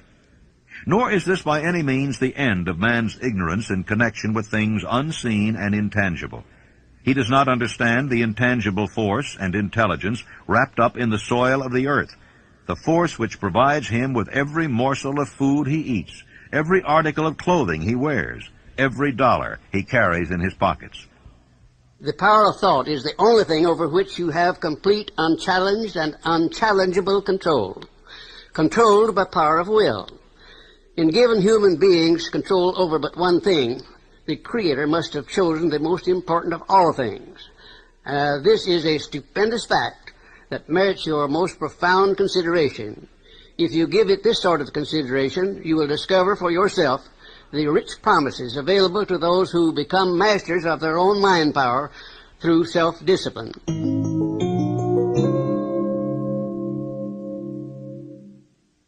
The sixth sense, the door to the temple of wisdom, the 13th step toward riches. The 13th principle is known as the sixth sense, through which infinite intelligence may and will communicate voluntarily without any effort from or demands by the individual. This principle is the apex of the philosophy. It can be assimilated, understood, and applied only by first mastering the other 12 principles. The sixth sense is that portion of the subconscious mind which has been referred to as the creative imagination. It has also been referred to as the receiving set, through which ideas, plans, and thoughts flash into the mind. The flashes are sometimes called hunches or inspiration. The sixth sense defies description. It cannot be described to a person who has not mastered the other principles of this philosophy, because such a person has no knowledge and no experience with which the sixth sense may be compared. Miracles of the sixth sense. The author is not a believer in, nor the advocate of miracles, for the reason that he has enough knowledge of nature to understand that nature never deviates from her established laws. Some of her laws are so incomprehensible that they produce what appear to be miracles. The sixth sense comes as near to being a miracle as anything I have ever experienced. This much the author does know, that there is a power or a first cause or an intelligence which permeates every atom of matter and embraces every unit of energy perceptible to man, that this infinite intelligence converts acorns into oak trees, causes water to flow downhill in response to the law of gravity, follows night with day and winter with summer, each maintaining its proper place and relationship to the other. This intelligence may, through the principles of this philosophy, be induced to aid in transmuting desires into concrete or material form. The author has this knowledge because he has experimented with it and has experienced it. Step by step through the preceding chapters, you have been led to this, the last principle. If you have mastered each of the preceding principles, you are now prepared to accept, without being skeptical, the stupendous claims made here. If you have not mastered the other principles, you must do so before you may determine definitely whether or not the claims made in this chapter are fact or fiction. Long before I had ever written a line for publication or endeavored to deliver a speech in public, I followed the habit of reshaping my own character by trying to imitate the 9 men whose lives and works had been most impressive to me. These 9 men were Emerson, Paine, Edison, Darwin, Lincoln, Burbank, Napoleon, Ford, and Carnegie. Every night, over a long period of years, I held an imaginary council meeting with this group whom I called my invisible counselors. I had a very definite purpose in indulging my imagination through these nightly meetings. My purpose was to rebuild my own character so it would represent a composite of the characters of my imaginary counselors. Realizing, as I did early in life, that I had to overcome the handicap of birth in an environment of ignorance and superstition, I deliberately assigned myself the task of voluntary rebirth through the method I have described above. Building character through autosuggestion. I knew, of course, that all men have become what they are because of their dominating thoughts and desires. I knew that every deeply seated desire has the effect of causing one to seek outward expression through which that desire may be transmuted into reality. I knew that self-suggestion is a powerful factor in building character, that it is, in fact, the sole principle through which character is built. With this knowledge of the principles of mind operation, I was fairly well armed with the equipment needed in rebuilding my character. In these imaginary council meetings, I called on my cabinet members for the knowledge I wished each to contribute. My method of addressing the members of the imaginary cabinet would vary according to the traits of character in which I was, for the moment, most interested in acquiring. I studied the records of their lives with painstaking care. After some months of this nightly procedure, I was astounded by the discovery that these imaginary figures became apparently real. Each of these 9 men developed individual characteristics which surprised me. For example, Lincoln developed the habit of always being late, and then walking around in solemn parade. He always wore an expression of seriousness upon his face. Rarely did I see him smile. That was not true of the others. Burbank and Payne often indulged in witty repartee, which seemed at times to shock the other members of the cabinet. These meetings became so realistic that I became fearful of their consequences and discontinued them for several months. The experiences were so uncanny, I was afraid if I continued them, I would lose sight of the fact that the meetings were purely experiences of my imagination. This is the first time that I have had the courage to mention this. Heretofore, I have remained quiet on the subject, because I knew from my own attitude in connection with such matters that I would be misunderstood if I described my unusual experience. I have been emboldened now to reduce my experience to the printed page, because I am now less concerned about what they say than I was in the years that have passed. Lest I be misunderstood, I wish here to state most emphatically that I still regard my cabinet meetings as being purely imaginary, but I feel entitled to suggest that while the members of my cabinet may be purely fictional, and the meetings existent only in my own imagination, they have led me into glorious paths of adventure, rekindled an appreciation of true greatness, encouraged creative endeavor, and emboldened the expression of honest thought. Tapping the source of inspiration. Somewhere in the cell structure of the brain is located an organ which receives vibrations of thought ordinarily called hunches. So far, science has not discovered where this organ of the sixth sense is located, but this is not important. The fact remains that human beings do receive accurate knowledge through sources other than the physical senses. Such knowledge generally is received when the mind is under the influence of extraordinary stimulation. Any emergency which arouses the emotions and causes the heart to beat more rapidly than normal may, and generally does, bring the sixth sense into action. Anyone who has experienced a near accident while driving knows that on such occasions the sixth sense often comes to one's rescue and aids by split seconds in avoiding the accident. My original purpose in conducting council meetings with imaginary beings was solely that of impressing my own subconscious mind through the principle of autosuggestion with certain characteristics which I desired to acquire. In more recent years, my experimentation has taken on an entirely different trend. I now go to my imaginary counselors with every difficult problem which confronts me and my clients. The results are often astonishing, although I do not depend entirely on this form of counsel. The starting point of all achievement is desire. The finishing point is that brand of knowledge which leads to understanding, understanding of self, understanding of others, understanding of the laws of nature, recognition and understanding of happiness.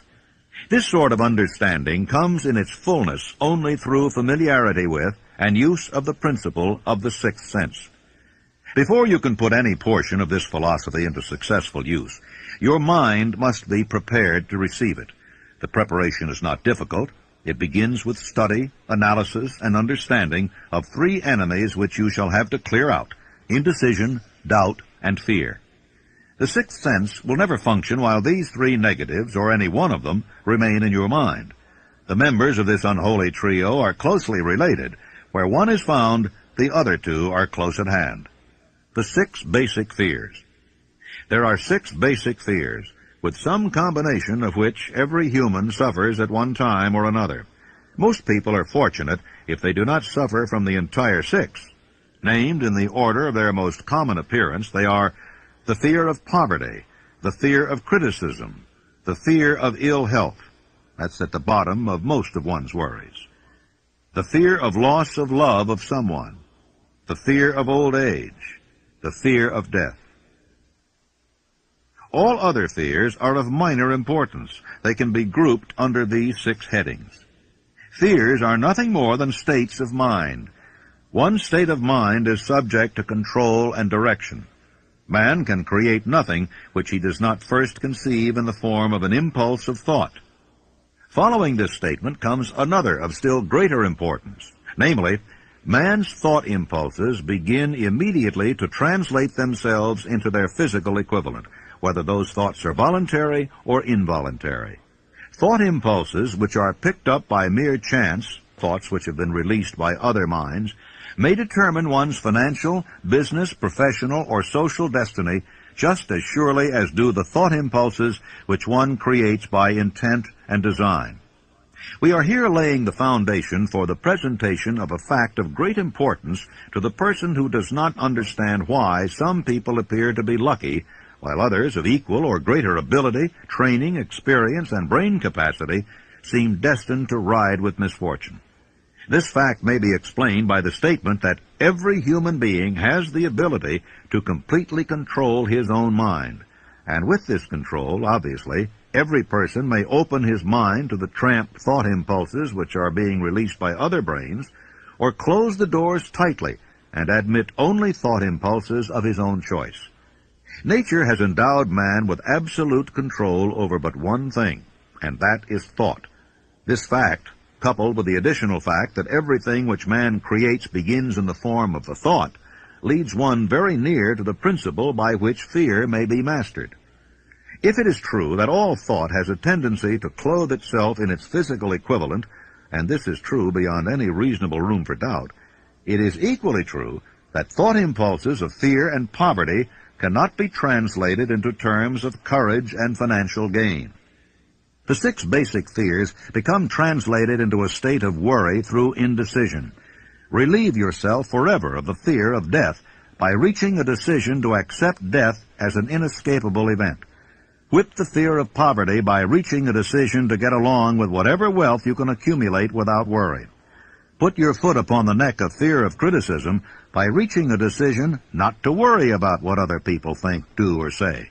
Eliminate the fear of old age by reaching a decision to accept it, not as a handicap, but as a great blessing which carries with it wisdom, self-control, and understanding not known to youth. Acquit yourself of the fear of ill health by the decision to forget symptoms. Master the fear of loss of love by reaching a decision to get along without love if that is necessary. Kill the habit of worry in all its forms by reaching a general blanket decision that nothing which life has to offer is worth the price of worry. With this decision will come poise, peace of mind, and calmness of thought, which will bring happiness.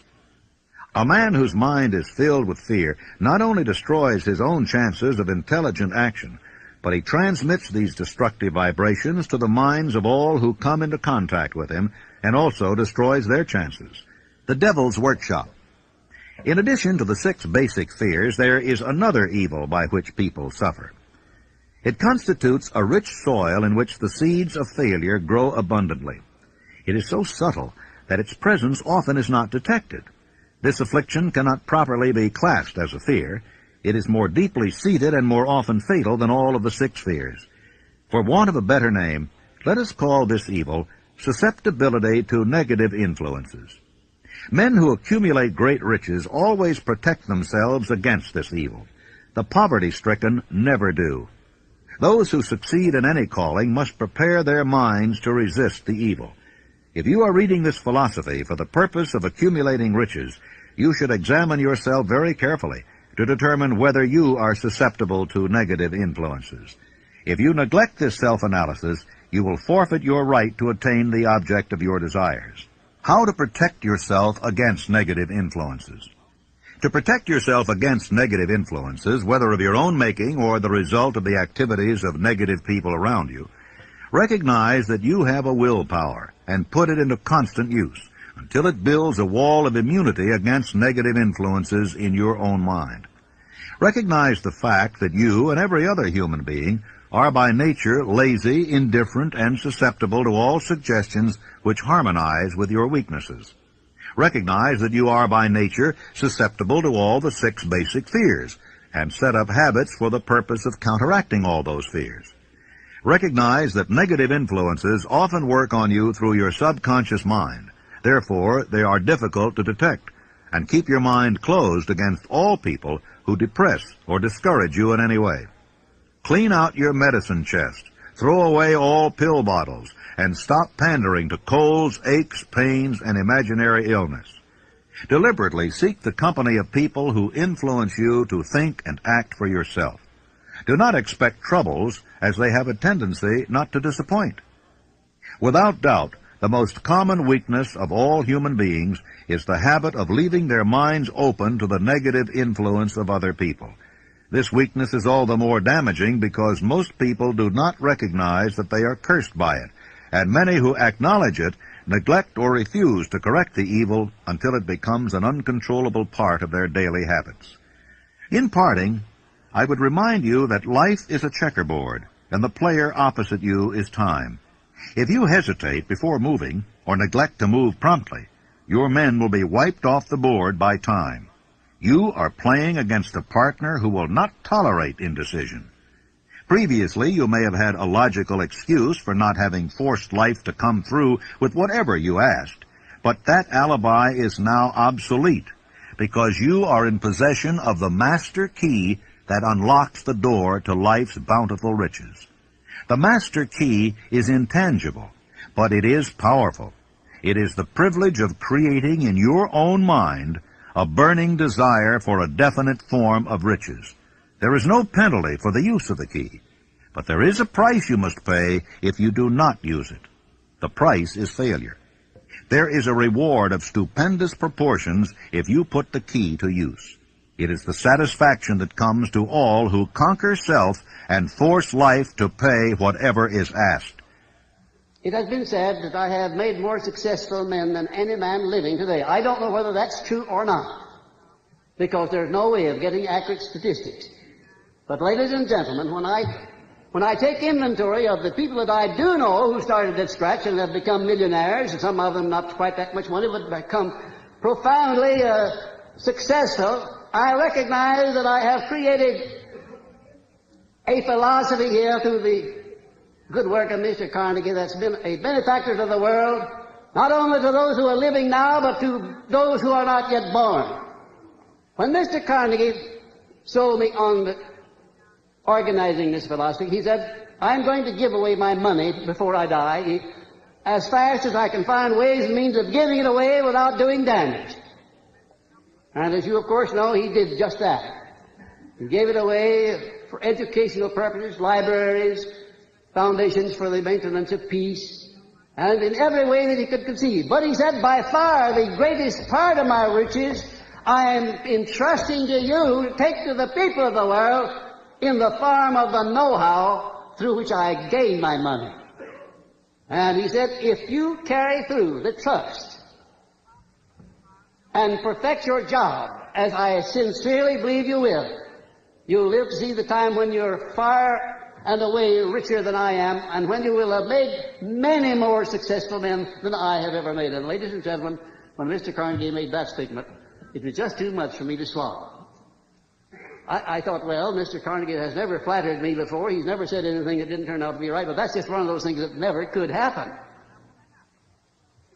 I have already made thousands of times more successful men than Mr. Carnegie ever had. Thousands of times, and I'm still in the process of making. You know, ladies and gentlemen, during those 20 years of research that I put into the building of this philosophy, I ran into some very profound facts and truths. And one of them consists in this fact, that when a great crisis comes over the world, there always comes out some unknown with the formula for dissolving that crisis. Like Abraham Lincoln, for instance, in the time of need, when this country was about to be split asunder by internal strife. By George Washington preceding Lincoln. By Franklin D. Roosevelt at the time when the people were stampeded with fear and they were standing in great lines to draw their money out of the bank. And I sometimes wonder if this hand of destiny, which has such a long arm behind it, doesn't reach over in places like the one where I was born and lift out people out of humble and lowly stations and give them great jobs to do in life as an inspiration and an object lesson to other people to show what can be done when one recognizes the God-given power of thought and puts it to proper use. Because if you really and truly tune in on the main line of my source of faith and my source of enthusiasm, become indoctrinated with this philosophy, no matter what it is that you're doing in life, what it is you want to do, you'll find the way always open, and I thank you very much. Thank you.